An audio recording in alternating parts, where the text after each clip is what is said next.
कांग्रेस नेता राहुल गांधी की सदस्यता 23 मार्च को गई। उन्होंने सभी मोदी चोर है की जो बात कही, उसको लेकर कोर्ट ने उन्हें 2 साल की सज़ा सुनाई, जिसके बाद उनकी जो सदस्यता है वो खत्म कर दी गई। इसके साथ ही उन्हें अयोग्य घोषित कर दिया गया और अब राहुल गांधी चुनाव नहीं लड़ेंगे।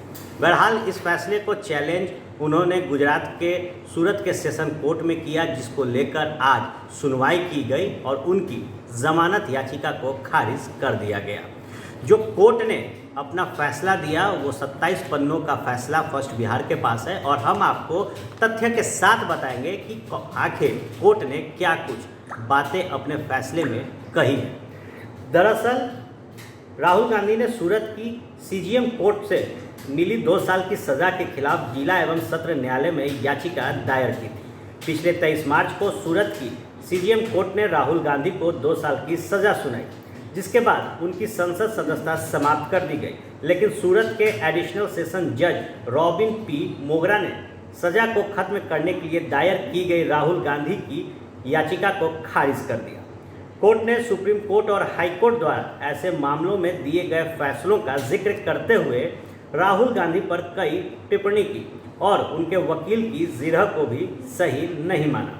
फर्स्ट बिहार के पास सूरत के सेशन कोर्ट का फैसला है। 27 पन्ने के इस फैसले में उन तथ्यों का भी जिक्र किया गया जो राहुल गांधी के पक्ष में जिरह करते हुए वकील आर.एस. चीमा ने कोर्ट के सामने रखा। राहुल गांधी की ओर से कहा गया कि सीजीएम कोर्ट में इस केस का सही तरीके से ट्रायल नहीं हुआ।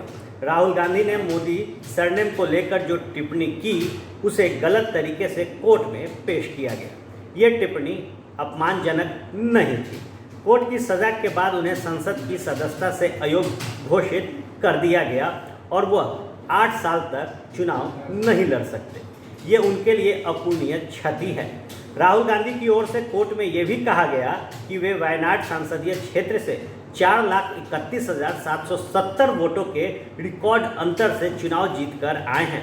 उनकी संसद सदस्यता खत्म हो जाने से वायनाड संसदीय क्षेत्र की जनता की पसंद और आकांक्षाओं को भी नुकसान पहुंचेगा।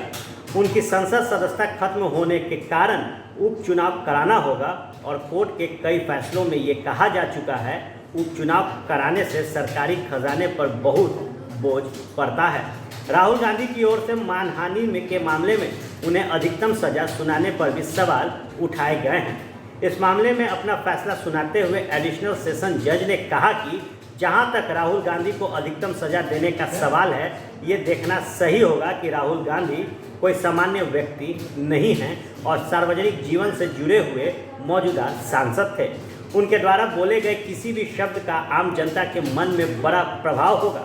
राहुल गांधी जैसे कद और पद पर बैठे व्यक्ति से उच्च स्तर की नैतिकता निभाने की उम्मीद की जाती है। ट्रायल कोर्ट ने जो सज़ा सुनाई है वह कानून में स्वीकार्य है। इसके अलावा रिकॉर्ड में ये दिख रहा है कि राहुल गांधी के वकील को गवाहों से जिरह करने के लिए भी अवसर दिए गए थे। कोर्ट ने कहा, इसलिए मैं राहुल गांधी के वकील आर.एस. चीमा के तर्कों से सहमत नहीं हूँ। उन्हें सीजीएम कोर्ट में निष्पक्ष सुनवाई से वंचित किया गया। सूरत की सेशन कोर्ट ने कहा कि जिस समय का ये वाकया है उस समय राहुल गांधी संसद सदस्य और देश के दूसरे सबसे बड़े राजनीतिक दल के अध्यक्ष थे। उनके ऐसे कद को देखते हुए उन्हें अपने शब्दों के साथ अधिक सावधान रहना चाहिए था, क्योंकि इसका लोगों के मन पर बड़ा प्रभाव पड़ेगा। राहुल गांधी जैसे कद और पद वाले व्यक्ति के मुंह से निकला कोई भी अपमानजनक शब्द पीड़ित व्यक्ति को मानसिक पीड़ा देने के लिए पर्याप्त है।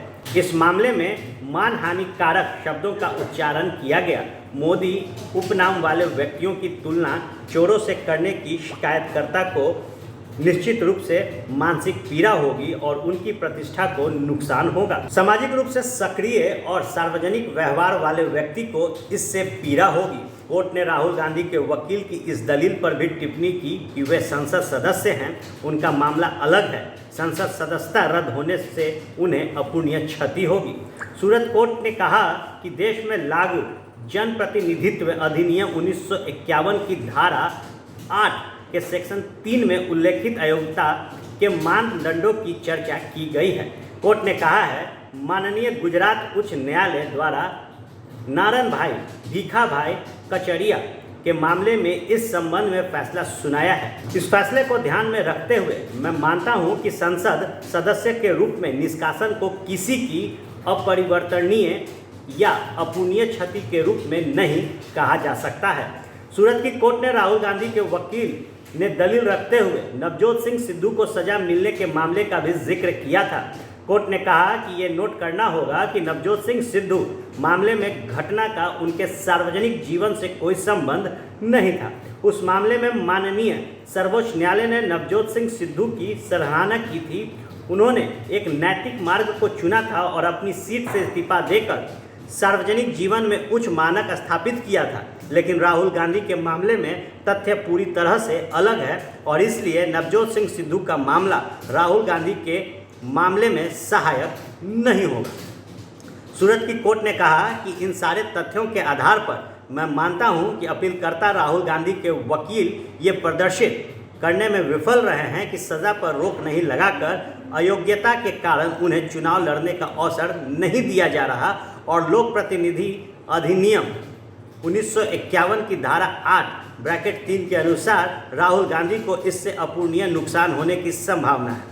सूरत कोर्ट ने अपने फैसलों में कहा है कि माननीय सर्वोच्च न्यायालय कई जजमेंट में कहा है कि किसी व्यक्ति को कोर्ट द्वारा सुनाई गई सज़ा को निलंबित करने या रोकने के लिए दी गई शक्तियों का सावधानी के साथ प्रयोग किया जाना चाहिए। यदि सज़ा को निलंबित करने या रोकने की शक्ति का प्रयोग सही तरीके से नहीं किया गया तो इससे न्याय प्रणाली पर जनता की धारणा पर गलत प्रभाव पड़ेगा।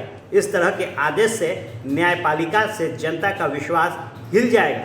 सूरत की कोर्ट ने कहा है कि इसलिए मेरा विचार है कि अपीलकर्ता राहुल गांधी अपनी सज़ा को निलंबित करने के लिए कोई ठोस तथ्य नहीं दे पाए। इन सारे तथ्यों को मद्देनज़र रखते हुए सूरत की सेशन कोर्ट ने राहुल गांधी को सीजेएम कोर्ट से मिली सज़ा के खिलाफ दायर याचिका को खारिज कर दिया है।